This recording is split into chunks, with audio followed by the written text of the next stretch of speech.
2020년 5월 6일 큐티 말씀입니다. 이사야 47장 1절로 15절 말씀입니다. 처녀 딸 바벨론이여 내려와서 티끌에 앉으라. 딸 갈대하여 보좌가 없어졌으니 땅에 앉으라. 뇌가 다시는 곱고 아리따다 일컬음을 받지 못할 것임이라.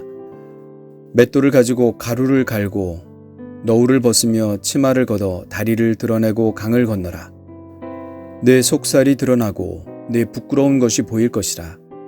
내가 보복하되 사람을 아끼지 아니하리라. 우리의 구원자는 그의 이름이 만군의 여호와 이스라엘의 거룩한 이시니라. 딸 갈대하여 잠잠히 앉으라. 흑암으로 들어가라. 내가 다시는 여러 왕국의 여주인이라 일컬음을 받지 못하리라. 전에 내가 내 백성에게 노하여 내 기업을 욕되게 하여 그들을 내 손에 넘겨주었거늘 내가 그들을 긍휼히 여기지 아니하고 늙은이에게 내 멍에를 심히 무겁게 메우며 말하기를 내가 영영히 여주인이 되리라 하고 이 일을 내 마음에 두지도 아니하며 그들의 종말도 생각하지 아니하였도다. 그러므로 사치하고 평안히 지내며 마음에 이르기를 나뿐이라 나 외에 다른 이가 없도다. 나는 과부로 지내지도 아니하며 자녀를 잃어버리는 일도 모르리라 하는 자여, 너는 이제 들을지어다. 한날에 갑자기 자녀를 잃으며 과부가 되는 이 두 가지 일이 내게 임할 것이라. 내가 무수한 주술과 많은 주문을 빌릴지라도 이 일이 온전히 내게 임하리라. 내가 내 악을 의지하고 스스로 이르기를 나를 보는 자가 없다 하나니 내 지혜와 내 지식이 너를 유혹하였음이라. 내 마음에 이르기를 나뿐이라 나 외에 다른 이가 없다 하였으므로 재앙이 내게 임하리라. 그러나 내가 그 근원을 알지 못할 것이며 손해가 내게 이르리라. 그러나 이를 물리칠 능력이 없을 것이며 파멸이 홀연히 내게 임하리라. 그러나 내가 알지 못할 것이니라. 이제 너는 젊어서부터 힘쓰던 주문과 많은 주술을 가지고 맞서보라. 혹시 유익을 얻을 수 있을지, 혹시 놀라게 할 수 있을지. 내가 많은 계략으로 말미암아 피곤하게 되었도다. 하늘을 살피는 자와 별을 보는 자와 초하룻 날에 예고하는 자들에게 일어나 내게 임할 그 일에서 너를 구원하게 하여 보라. 보라, 그들은 초계 같아서 불에 타리니 그 불꽃의 세력에서 스스로 구원하지 못할 것이라. 이 불은 덮게 할 숯불이 아니요 그 앞에 앉을 만한 불도 아니니라. 내가 같이 힘쓰던 자들이 내게 이같이 되리니 어려서부터 너와 함께 장사하던 자들이 각기 제 길로 흩어지고 너를 구원할 자가 없으리라. 아멘. 바벨론을 처녀 딸이라고 부르고 있습니다. 이는 바벨론이 아직 한 번도 점령된 적이 없기 때문입니다. 그래서 사람들은 바벨론을 곱고 아리따운 처녀와 같다고 했습니다. 그런데 그렇게 고생을 모르던 처녀가 수치를 당할 날이 오게 됩니다. 그녀는 신비에 쌓인 너울을 벗고 치마를 걷어 올리고 강을 건널 것이며 부끄러운 수치가 드러날 것입니다. 그리고 맷돌을 가는 처지가 될 것입니다. 한순간에 그런 날이 올 것입니다. 왜 바벨론에게 그런 일이 닥칠까요? 이사야 선지자는 그 아리따고 고귀하고 고생이라고는 해보지 않은 그 처녀가 포로로 잡혀온 이스라엘 백성들을 얼마나 가혹하게 대했는지를 떠올리고 있습니다. 그들은 잡혀온 유대의 늙은이에게 멍에를 심히 무겁게 메웠습니다. 마치 그들이 유대인들의 영원한 주인이 될 것처럼, 그렇게 태어나서 죽을 때까지 그렇게 부리며 호화롭게 살 것처럼 그들에게 긍휼을 베풀지 않았습니다. 그들은 사치하고 평안히 지내며 스스로에게 말했습니다. 나뿐이라 나 외에 다른 이가 없도다.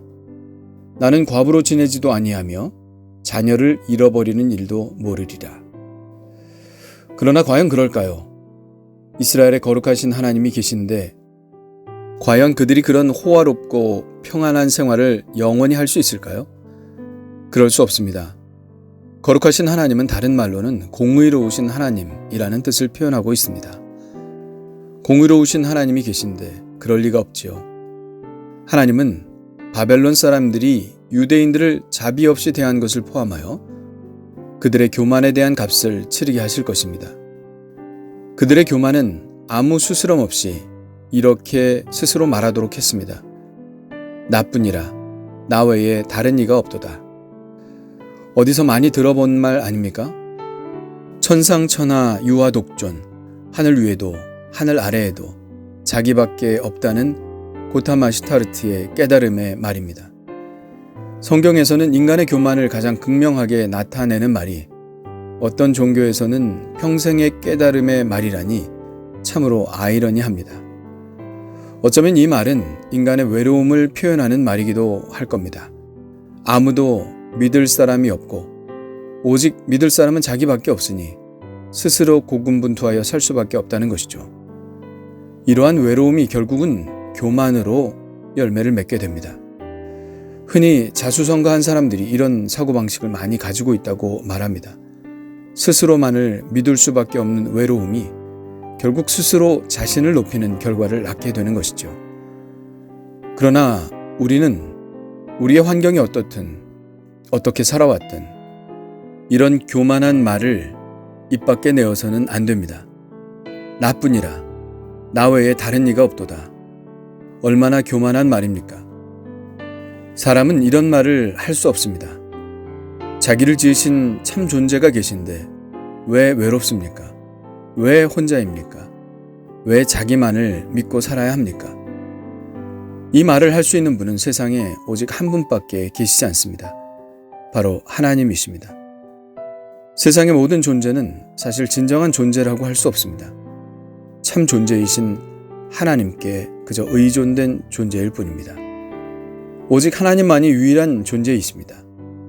다른 존재들은 참 존재이신 하나님으로부터 파송된 부존재들일 뿐입니다. 그러므로 하나님만이 이렇게 말씀하실 수 있는 분입니다. 나는 여호와라. 나 외에 다른 이가 없느니라. 나는 나다. 나는 스스로 있는 자니라. 우리는 우리가 누리는 모든 것이 원래 그랬던 것처럼 그리고 앞으로도 계속될 것처럼 생각합니다. 그러나 그렇지 않습니다. 포로로 잡혀온 이스라엘 백성의 불행이 영원히 계속될 것도 아니고 처녀딸 바벨론의 호화롭고 안일한 생활도 영원히 계속될 것이 아닙니다. 우리의 삶은 오직 하나님께 의존되어 있습니다. 만물을 창조하신 하나님이 아니시라면 지금 우리의 존재가 없는 것처럼 지금 우리가 어떤 삶을 살아가느냐도 오직 하나님의 섭리에 달려 있습니다. 하나님께 연결되어 있지 않은 삶의 평안은 영원하지 않고 하나님께 연결되어 있는 한 우리의 고난도 영원하지 않습니다. 세상과 세상 밖의 주관자이신 하나님을 경외하고 그분 앞에 겸손하며 불행을 당한 이들에게 긍휼의 마음을 품어야 하는 이유가 거기에 있습니다. 우리의 삶은 전적으로 거룩하신 하나님 앞에 달려있기 때문입니다.